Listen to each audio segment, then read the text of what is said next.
l'explication de ta parole. Nous te prions, Seigneur Dieu Tout-Puissant, que tu puisses nous accompagner tout au long de ce moment, que tu puisses combattre, Éternel Dieu Tout-Puissant, afin que nous ayons la victoire et que cette victoire soit matérialisée dans nos vies, Père. Nous avons besoin de toi.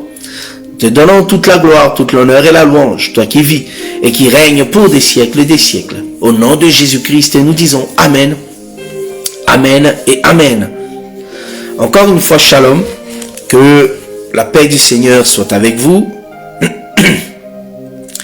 que les bontés de l'Éternel, que l'amour de l'Éternel puisse encore une fois se manifester dans la vie de quelqu'un.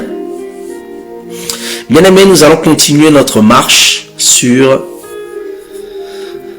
la dîme, qui fait partie des œuvres de la loi.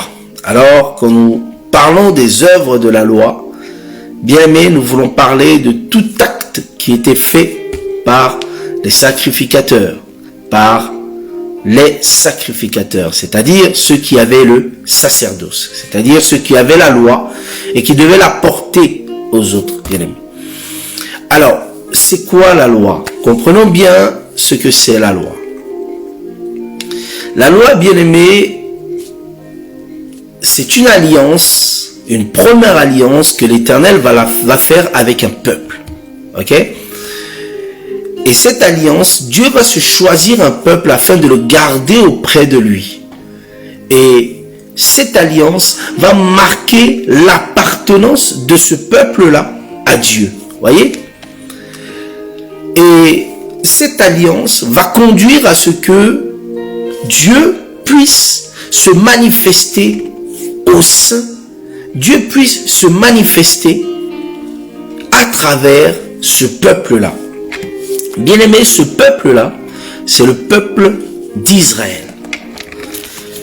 Nous allons essayer de préciser quelques éléments sur l'alliance pour que nous puissions comprendre ces choses.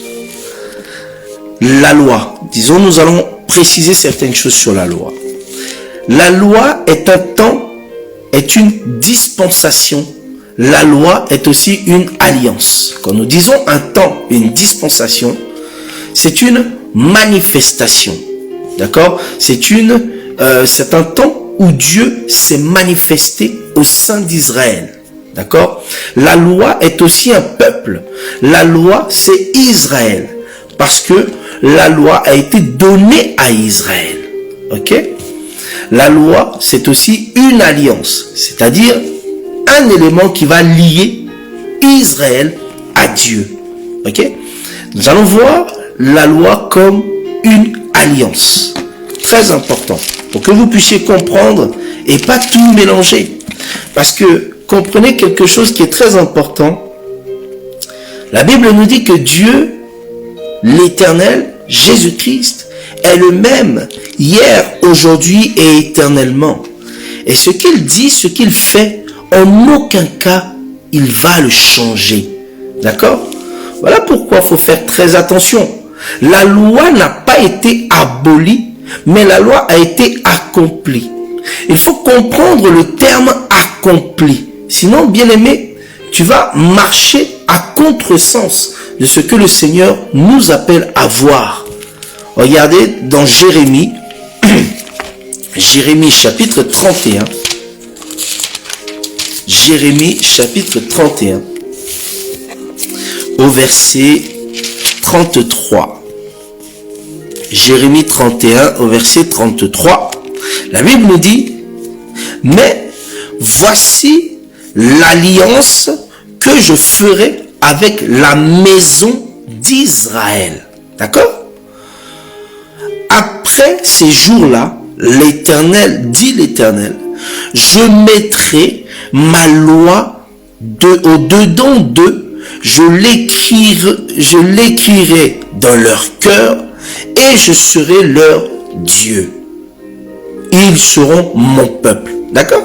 Donc, la loi mosaïque, la loi lévitique, qui est égale au sacerdoce mosaïque, sacerdoce lévitique. Donc, le sacerdoce, c'est une loi. Le sacerdoce, c'est une pratique.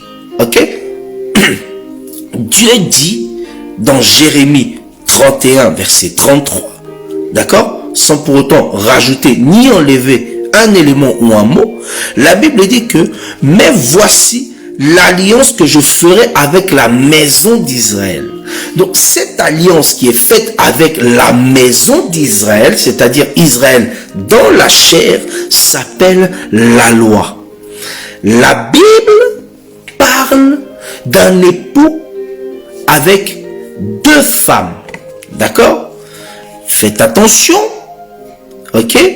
Nous ne parlons pas ici de la polygamie. Attention. Pourquoi? Parce que la femme représente une alliance. Ok? La femme représente une alliance. C'est-à-dire Dieu avec deux alliances. Ok? Nous allons vous montrer ces choses parce que ces choses ne sortent pas de notre pensée. Ok? Ces choses sortent de la parole de Dieu. Ok? Regardez. Dans Galates chapitre 4 au verset 24. Galates chapitre 4 au verset 24. La Bible nous dit, Galates 4, 24, la Bible nous dit, nous allons tout doucement pour que vous puissiez saisir. La Bible dit, Galates 4, verset 24,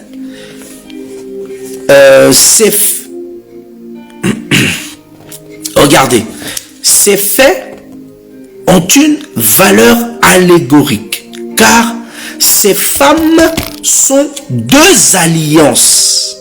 L'une du mont Sinaï, donc la loi Israël, parce que la loi a été donnée à Israël au mont Sinaï, ok, en font pour la servitude, d'accord. Donc la loi était une servitude, emmenait un peuple à être à servir la loi, d'accord. Donc la loi était quelque chose, était un joug qui emmenait un peuple à être dans la servitude. Ok? Attention. 25, c'est Agar au mont Sinaï. Elle correspond. Alors, on va continuer. 25, c'est Agar. C'est Agar, c'est le mont Sinaï en Arabie. Et elle correspond à Jérusalem actuelle. D'accord? Qui est dans la servitude avec ses enfants. C'est-à-dire, ils sont dans la servitude par la loi. Donc, jusqu'à aujourd'hui, ces choses-là, la Bible nous dit que ça court jusqu'à aujourd'hui. Donc, il faut faire très attention. La loi n'a pas été donnée aux nations, mais à Israël dans la chair.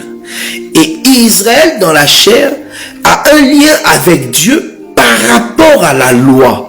Voilà pourquoi Israël va pratiquer et pratique toujours encore les éléments de la loi, les œuvres de la loi. Attention, ok?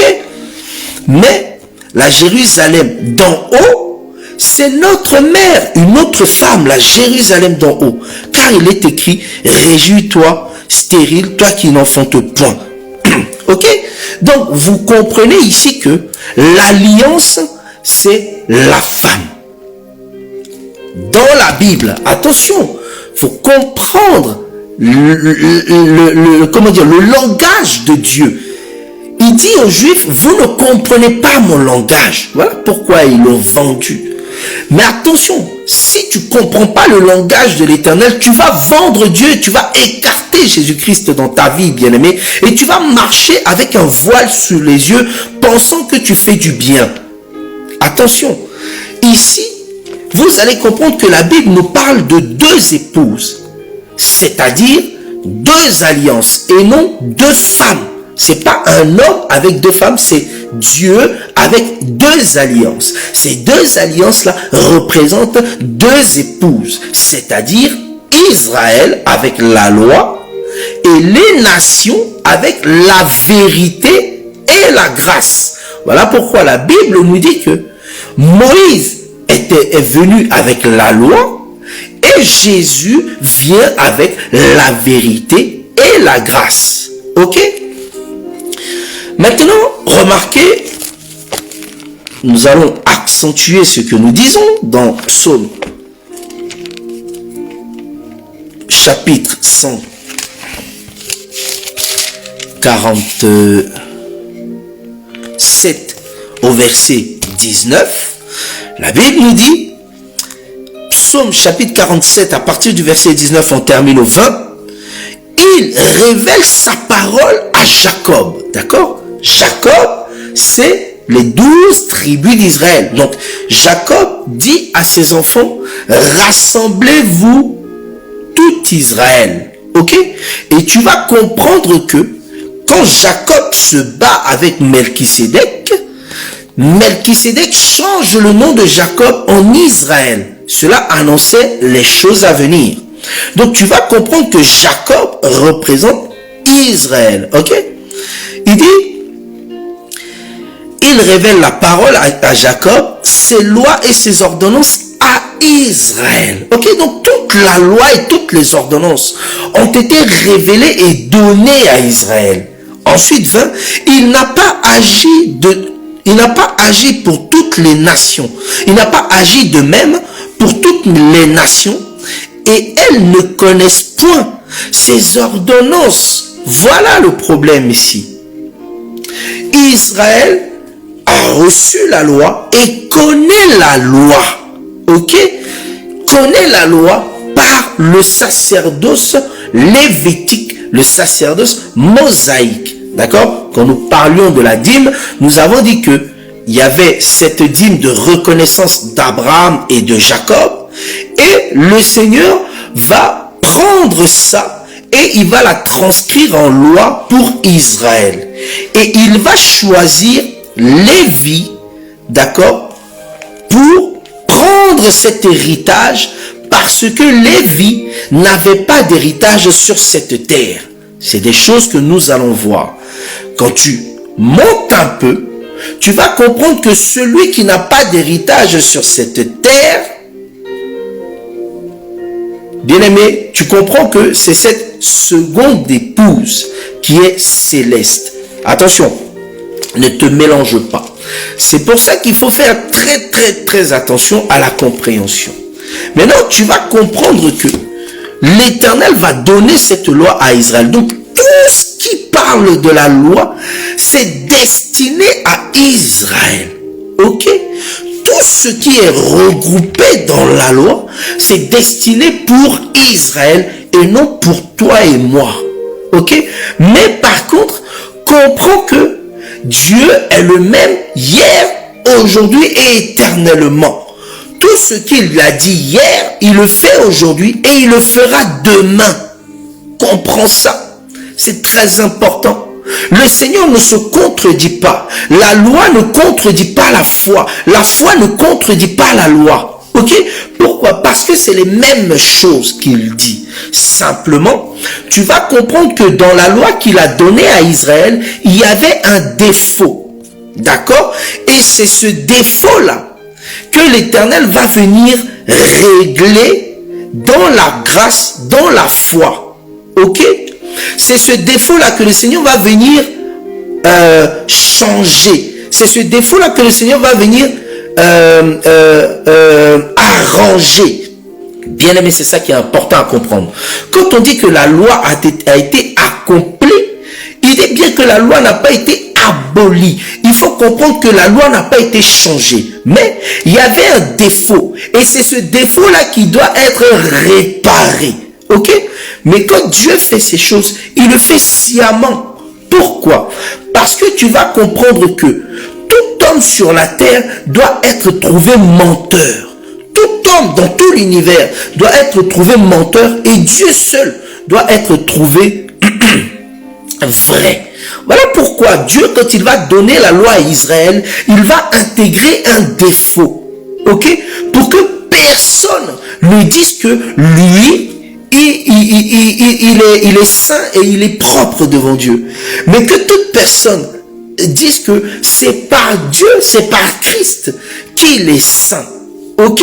Voilà pourquoi Dieu va intégrer un défaut dans la loi. Et quand on dit dans le défaut dans la loi, faut comprendre que ce défaut-là emmenait un peuple à la mort. Ok? Voilà pourquoi vous allez comprendre. Allons dans Hébreux, chapitre 8 au verset 7. Hébreux, chapitre 8 au verset 7. Pardon. Hébreux, chapitre 8 au verset 7. La Bible dit, en effet, si la... Pardon. Nous allons vous donner un secret. Un secret, regardez. Néhémie, chapitre 8 au verset 8. Néhémie, chapitre 8 au verset 8. On est toujours là, mais on va vous donner un secret. Ok? Néhémie, chapitre 8 au verset 8. Il dit quoi? Très important. Il dit, il lisait distinctement dans le livre de la loi de Dieu et ils en donnaient le sens pour comprendre ce qu'ils avaient lu. Nous reprenons. Néhémie chapitre 8 au verset 8. Il lisait distinctement le livre de la loi de Dieu.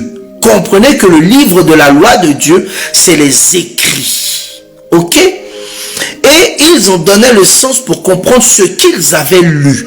Donc, il faut lire distinctement. D'abord, il faut lire distinctement. Et ensuite, tu vas comprendre le sens afin de recevoir par le Saint-Esprit, c'est-à-dire par l'enseignement que tu as en toi, la révélation sur ces choses. Pourquoi? Parce que la lettre, elle tue, mais ce qui donne la vie, c'est la compréhension selon l'enseignement que tu as reçu. Et l'enseignement, c'est les apôtres et les prophètes. C'est la doctrine. D'accord? Attention. Nous revenons et nous allons lire distinctement. Hébreux chapitre 8 au verset 7. Comprenez que toutes les versions, aucune ne se contredisent. D'accord? En effet, si la première alliance avait été sans défaut, donc ici on nous dit que la première alliance a été avec défaut. Il n'aurait pas été question de la remplacer par une seconde. D'accord? Donc, remplacer là, c'est le défaut qui a été réparé. Ok? Car c'est avec l'expression d'un blâme que le Seigneur dit à Israël, voici les jours viennent, le Seigneur dit, où je ferai avec la maison d'Israël et la maison de Juda une nouvelle alliance. D'accord? Pourquoi? Parce que la première alliance, il y avait un défaut. Mais il faut voir et comprendre, c'est quoi ce défaut-là? Le défaut, c'était pas l'alliance qu'il a donnée. Mais tu vas voir que le défaut-là, c'est quelque chose qui fait que la loi conduit au péché. Regarde, Romains chapitre 3. Romains chapitre 3. Romains chapitre 3. Romains chapitre 3 au verset 20. La Bible nous dit, car personne ne sera justifié devant lui par les œuvres de la loi. Pourquoi? Parce que dans les œuvres de la loi, il y a un défaut. Ok? C'est ce défaut-là que l'Éternel, que Jésus vient pour réparer. Voilà pourquoi on dit qu'il accomplit la loi. Mais la loi, hier, aujourd'hui et éternellement, demeure la même, bien-aimé, parce que la loi vient de Dieu. Et Dieu, il n'y a aucun nombre de variations en lui. Cependant, les œuvres de la loi ne peuvent pas te justifier parce qu'il y a un défaut.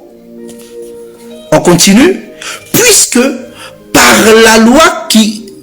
c'est par la loi que vient la connaissance du péché. Voilà. Le défaut là qu'il y a, le défaut qui est dans la loi, c'est ça qui conduit à la connaissance du péché. Pourquoi? Parce que tu vas comprendre que ce défaut là emmène le peuple à à marcher dans la loi selon ses propres pensées, selon ses propres convoitises. Vu qu'on comprend que le péché, c'est les œuvres de la chair. Le défaut qu'il y a dans la loi conduit un peuple à pratiquer ces œuvres-là selon la chair. C'est ça que l'Éternel vient changer. Ok?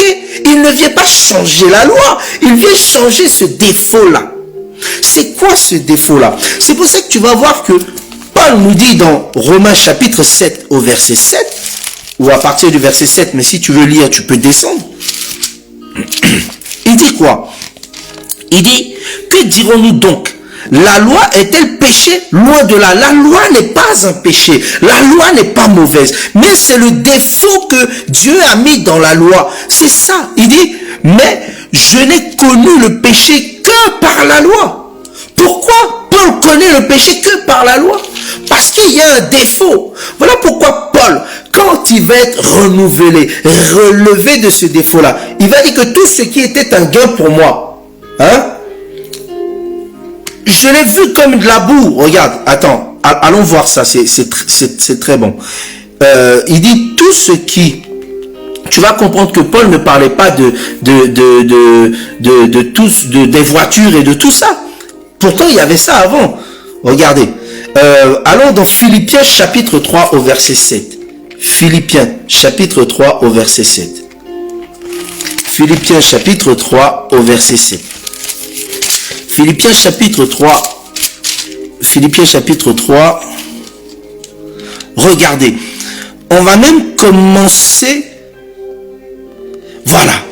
Amen. Gloire au Seigneur. On va même commencer au verset 4. Philippiens chapitre 3 à partir du verset 4. Il dit, moi aussi, donc c'est Paul qui parle. Cependant, j'aurai sujet à mettre ma confiance en la chair. Si quelqu'un croit pouvoir se fier en la chair, je le puis bien davantage. Donc ici, il dit que si quelqu'un, voilà, nous, on croit qu'on peut se fier à la chair. Paul, il fait plus que ça. Comprends? Je le fais davantage. Ok, 5, il dit, moi, circoncis 8e jour. Donc, il est ici en train d'énumérer les éléments de la loi qu'il avait appris.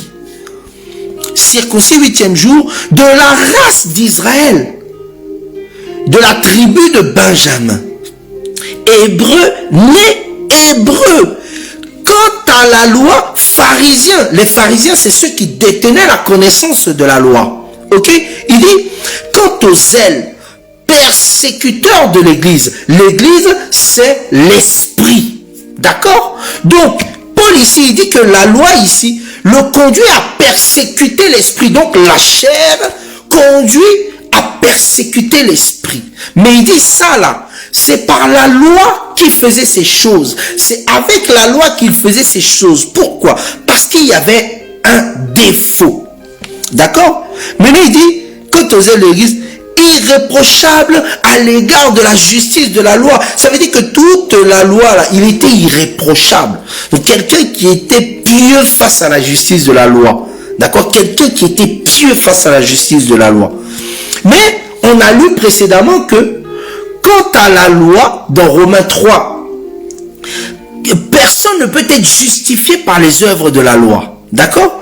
Maintenant, au 7, il dit, mais ces choses qui étaient pour moi un gain, c'est-à-dire sa connaissance de la loi, sa pratique de la loi, c'était un gain pour lui. Il dit, je les ai regardées comme une perte à cause de Christ, bien-aimé. Il dit, et même, je regarde toutes ces choses comme une perte à cause de l'excellence de la connaissance de Jésus-Christ, mon Seigneur, pour lequel j'ai renoncé à tout. Même la loi, même à tout ce qu'il a. Il dit, je le regarde comme de la boue afin de gagner Christ. Donc, tu vas comprendre que Paul a été renouvelé par la connaissance. Voilà pourquoi il dit que j'ai tout abandonné pour la connaissance. Or, regarde le défaut qu'il y a dans la loi.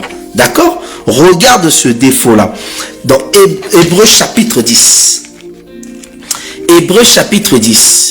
Tu vas remarquer que depuis tout à l'heure, on ne vous récite pas quelque chose qui sort de notre tête. Mais tout vient de la parole de Dieu. Ok? Hébreux chapitre 10 au verset 1. Il dit, en effet, ok? Hébreux chapitre 10 verset 1. Bien aimé, s'il te plaît, soit écris les versets ou soit lis-les, bien aimé. C'est important, bien aimé, très important. Voilà, il dit, en effet, la loi possède une ombre des choses à venir et non l'exacte représentation des choses. On continue. Ne peut jamais, mais par les mêmes sacrifices qu'on offre perpétuellement chaque année, amener les assistants à la perfection. Tu comprends? Quand on dit les assistants, c'est les pratiquants, c'est ceux qui pratiquent. Il dit, on reprend. La loi, en effet, la loi possède une ombre des biens à venir et non l'exacte représentation des choses. Ne peut jamais, par les mêmes sacrifices qu'on offre perpétuellement chaque année, tu vois, les mêmes sacrifices. Ça veut dire que ce qui est fait dans la loi, c'est la même chose qu'il y a aujourd'hui, bien-aimés. Ok? C'est pour ça que la Bible dit que l'Église est fondée sur la doctrine des apôtres et des prophètes. Le temps des prophètes, c'est le temps de la loi. Les mêmes sacrifices là-bas, c'est les mêmes sacrifices d'aujourd'hui. Parce qu'il n'y a aucune ombre de variation dans le Seigneur. Cependant, les sacrifices là-bas, il y a une ombre. Cette ombre-là, c'est ça qui fait que les gens ne peuvent pas bien voir. Et c'est ça qui fait que les gens interprètent et marchent avec leurs pensées, tout élément charnel. C'est cette ombre-là. Mais regarde un élément très important. En qui cette ombre est révélée? Tu vas comprendre que c'est en notre Seigneur Jésus-Christ. Regarde Colossiens. Colossiens. En tout cas, que le Seigneur te bénisse abondamment ce matin. Toi qui regardes cette vidéo, bien-aimé, tu vas comprendre que c'est des choses qui sont très importantes pour ta marche dans le Seigneur, pour ta marche vers la sanctification, vers la sainteté, pour ta marche jusqu'à Canaan, bien-aimé, parce que nous allons à Canaan. Il dit, Colossiens chapitre 2, verset 16, il dit que personne ne vous juge au sujet du manger et du boire, au sujet d'une fête, d'une nouvelle lune ou des sabbats. Donc tout ça, ce sont des éléments qui font partie de la loi. Il dit, c'était l'ombre des choses à venir. Tu comprends? Donc la loi qui a été donnée, la loi c'était une ombre. Voilà pourquoi la Bible parle de Moïse comme un voile. Ça veut dire que la loi, elle cachait quelqu'un, elle cachait quelque chose. Et il dit quoi? C'était l'ombre des choses à venir, mais le corps est en Christ. Tu comprends? Cela veut dire quoi? Que l'ombre qui était dans la loi, c'est ça qu'on appelle les paraboles. Ça veut dire que la loi ne nous permettait pas de pouvoir comprendre le langage de Dieu. Voilà pourquoi Israël ne comprenait pas le langage de Dieu. L'ombre qu'il y avait dans la loi ne nous permettait pas de pouvoir voir Dieu.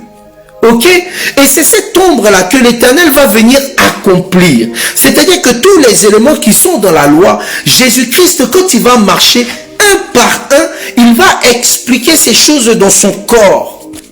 Que ce soit le sacrifice de l'agneau, que ce soit la dîme, que ce soit le jour du sabbat, où il dit, venez à moi, je suis le véritable sabbat. Le véritable sabbat n'est pas le temple, n'est pas la loi, mais c'est moi en réalité que ces choses parlaient. Voilà pourquoi Jésus dit que tout ce qui était écrit de moi dans la loi, attends, on va prendre ça. Il dit que Moïse, il dit, vous lisez Moïse, pensons trouver. Ah, Seigneur, aide-nous. Voilà, Jean chapitre 5 au verset 39. Jean chapitre 5 au verset 39. Jean 5, 39, la Bible nous dit que vous sondez les Écritures. Donc les Écritures là, c'est la loi. D'accord? On a lu Néhémie 8.8. Donc c'est quand tu lis la loi. Et quand c'est la loi, bien aimé, c'est les Écritures. Parce que comprends même que Marc, Matthieu, Luc, Jean, bien aimé, si tu n'as pas la compréhension, si tu n'as pas la révélation, si le voile n'est pas ôté, bien aimé, tu vas quand même rester dans la chair, tu vas rester dans la loi. Parce que ça là, il faut des explications, même Apocalypse, même Hébreu, même tout ce que on voit comme après la mort de Jésus, toutes ces écritures, il faut aussi une explication. Tout ça, ça fait partie de la loi de Dieu. C'est ce que la Bible appelle le pain. C'est ça que la Bible appelle le pain. C'est pour ça que si tu avais que le pain et non le sang, c'est-à-dire l'explication, la révélation, bien aimé, tu ne peux pas voir Dieu. Et du coup, cette ombre-là va te conduire à marcher selon la chair. C'est-à-dire que quand tu vas prendre Abraham, tu vas dire Abraham, c'est moi.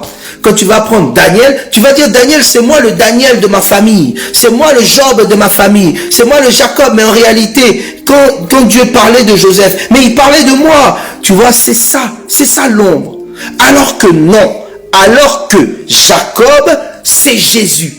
Alors que Israël, c'est Jésus. Alors que Abraham, c'est Jésus. Tu comprends? Voilà pourquoi il dit, vous sondez les Écritures parce que vous pensez avoir en elles la vie.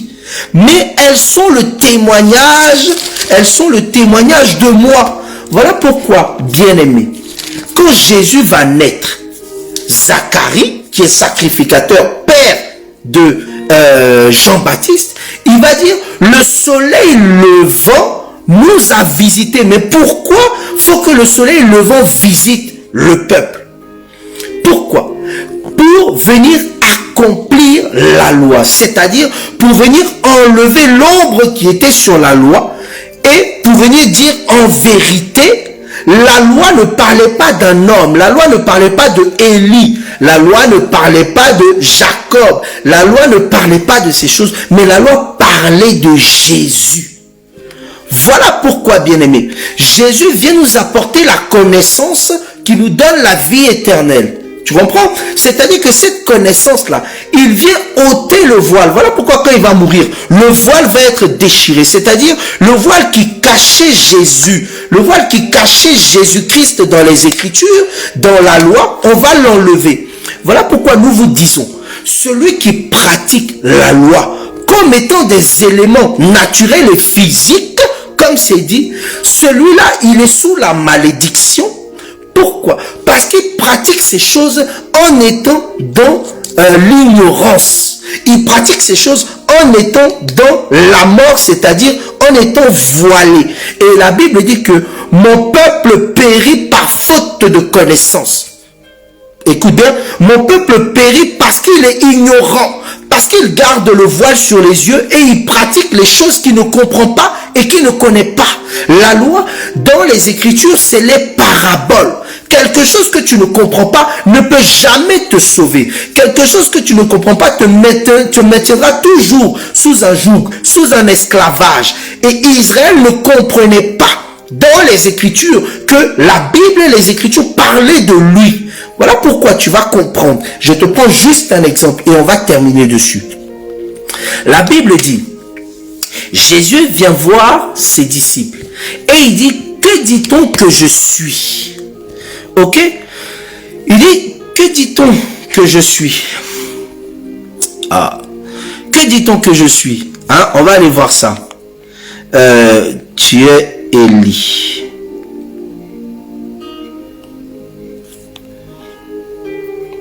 Regarde, Matthieu chapitre 14. Matthieu chapitre 14. Matthieu chapitre 14, chapitre 16, pardon, à partir du verset 14. Voilà, écoute bien. Jésus étant arrivé dans le territoire de Césarée, de Philippe, demanda à ses disciples, qui suis-je au dire des hommes, moi, le Fils de l'homme? Au dire des hommes, moi, le Fils de l'homme.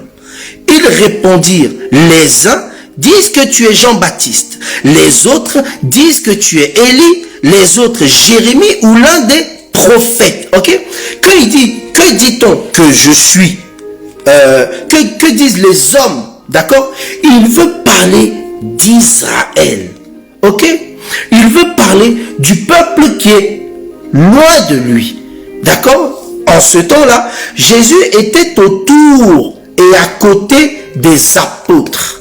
Les apôtres, c'est tu vas remarquer que les apôtres, ils sont au nombre de 12. Et Israël aussi était au nombre de 12. Tout ce que Moïse va faire là-bas, Jésus va venir les refaire pour expliquer qu'en réalité, Moïse là, c'était Jésus. Ça va? Maintenant, comprends, ils disent que tu es Élie et Jean-Baptiste, tu es Jérémie, ou l'un des prophètes. Maintenant, il dit, et vous, leur dites, et vous, leur dit-il, que dites-vous que je suis? Tu vois? Il dit les hommes, donc c'est les gens qui sont loin. Maintenant, il dit vous, c'est ceux qui sont à côté de lui. D'accord? Mais tu vas comprendre que quand ils ont dit que tu étais Élie, Jean-Baptiste et autres, Jésus n'a pas dit non, je ne le suis pas. Jésus atteste bien qu'en réalité, quand on parle de Jérémie, on parle de Jésus. Maintenant, je vais te donner, on va monter légèrement. Et on va terminer par là. Jérémie. Jérémie va en prison. Ok? Mais dans la prison, Jérémie va racheter un terrain. Tu vois ça? Tu dis comment c'est possible? Ok? Mais c'est cette ombre-là. D'accord? Qui est dans la loi. Quand on dit dans la loi là, c'est pas simplement les 10 commandements. La loi, c'est aussi la marche des prophètes. C'est aussi la marche de Samuel, la marche de David, la marche d'Abraham. C'est aussi la marche de comment il s'appelle comment il s'appelle dans le jardin d'Éden d'Adam. Tu comprends? La marche, c'est aussi la marche de Akab. C'est aussi la marche de Daniel avec Nebuchadnezzar. Tu comprends? C'est aussi la marche de Joseph, Tchafnapanech. Tu comprends? Toutes ces choses-là, bien aimés, c'est ça qui parle de la loi. Donc, comprends que Jérémie va en prison, mais dans la prison, Jérémie, il arrive à racheter un terrain. Il arrive à racheter une terre. Mais c'est ça qu'il faut comprendre. Parce que si tu ne comprends pas, tu vas t'imaginer plein de choses. Et au final, tu vas penser que c'est toi qui es Jérémie, donc tu peux être en prison et racheter un terrain. Bien aimé, ça, bien aimé, tu vas marcher selon la chair. Et là, tu vas comprendre que tu vas mourir. Or, regarde, quelqu'un était en prison et il a racheté une terre. Comprends que la prison, là, c'est le corps. D'accord? C'est la chair. Et l'Esprit de Dieu est venu en prison sur cette terre afin de racheter une terre. La Bible dit que, terre. La Bible parle d'une terre comme l'épouse. On ne dira plus que ta terre est abandonnée. Tu comprends? Donc, Christ vient en Jésus qui est un corps humain, donc qui est une prison, pour pouvoir te racheter, toi qui es une terre. Tu comprends? Et quand tu marches selon la révélation comme ça, bien-aimé, tu comprends que le royaume des cieux est ouvert pour toi. Parce qu'en réalité, Jérémie qui est en prison, c'est Christ qui est en prison dans le corps de Jésus. Cette terre qu'il rachète, c'est toi, bien-aimé, c'est moi, bien-aimé. Voilà pourquoi tu vas comprendre que Judas a pris les 30 pièces. Ok? Et il va les jeter quand on va quand on va prendre Jésus pour le ramener à la croix. Et ces 30 pièces-là, les sacrificateurs vont prendre ces 30 pièces-là pour aller acheter une terre en Israël. D'accord? La terre du sang. Et il dit que cette terre-là, c'est pour ceux qui ne sont pas d'Israël, mais qui viennent avec Israël. Vous comprenez? Donc c'est très important de comprendre ces choses. Et avec ça, tu vas comprendre que tu vas marcher dans la vie. Donc, comprends que Dieu, Christ, Jésus, n'a pas changé les choses. Mais il est venu mettre la lumière sur l'ombre qu'il y avait dans la loi. Et quand nous vous expliquons, bien-aimés, qu'il ne faut pas marcher selon les œuvres de la loi, prenons par exemple l'ablution, c'est qu'il ne faut pas pratiquer les choses. Il ne faut pas utiliser la loi et pratiquer les choses charnelles. Ça veut dire quoi? Il ne faut pas, si tu veux aller prier, faut pas aller te laver les mains ou faut pas aller te laver les pieds. Parce que nous avons dit que les mains et les pieds, le Seigneur nous explique que c'est ton âme et ce sont les œuvres.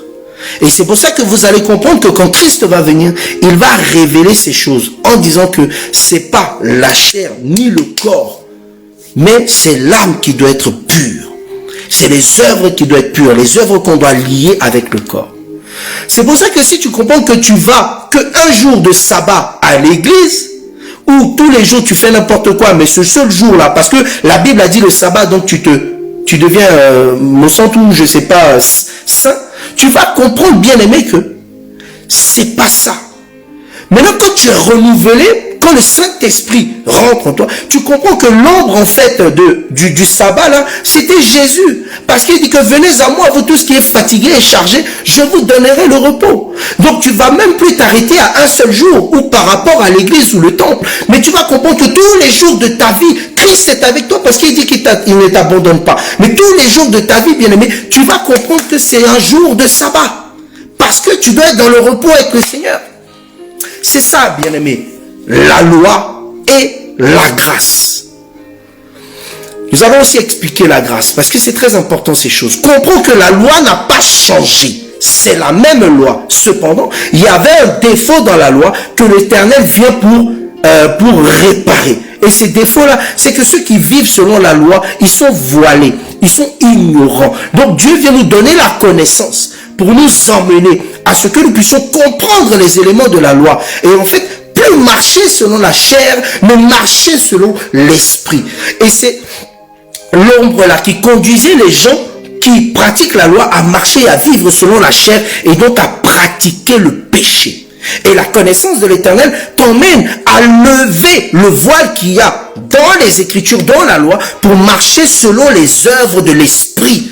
Donc comprends que ce qui est écrit dans la loi, les apôtres vont le répéter, mais ils vont t'expliquer par rapport à Christ. Parce que Christ est le miroir qui traverse la loi pour arriver à la grâce. Tu comprends? C'est pour ça qu'on dit que Christ est la fin de la loi. Parce qu'il est la fin de l'ombre en fait. Il est la fin de l'incompréhension, de l'ignorance qu'il y avait dans la loi. Et il vient nous apporter la connaissance. Voilà pourquoi tu vas comprendre qu'il a dit qu'avec Israël aussi, il va faire une nouvelle alliance.